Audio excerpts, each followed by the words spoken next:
says that Joseph is a just man. In other words, he's a righteous man. In other words, he's a good-hearted man. In other words, he's a man who wants to do right. But he may have felt hurt. He may have felt betrayed. But he did not apparently fly into a rage or wish to hurt Mary, even though all the signs pointed to what amounted to adultery in their culture. In other words, when he sees that she's pregnant, y'all got to hear this, he did not fly off the handle. He did not lose his temper. He did not pop off. But what he did was this.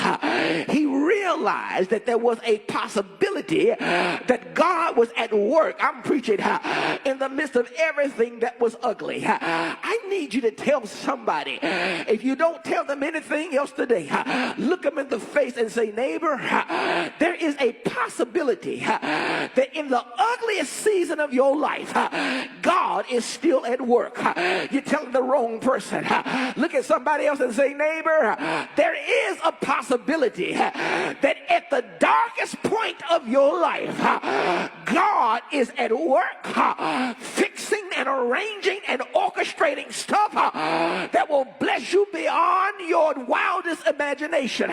You told the wrong person, talk to yourself and say, self, when it looks bad, remember your God is good. And even on a bad day, God is still a good God. I wish you would lift your hands, open your mouth and shout, yes, Lord. That even when it looks like the enemy is winning, God is at work putting things in place so that his glory might be revealed and that his will might be done. How can you know that he's Jehovah Rapha unless you sick? I'm preaching whether you want me to or not. How can you know that he's Jehovah Jireh unless you're down to your last dime? How can you know that he's Jehovah Shalom, the God who gives peace, unless you're in a storm?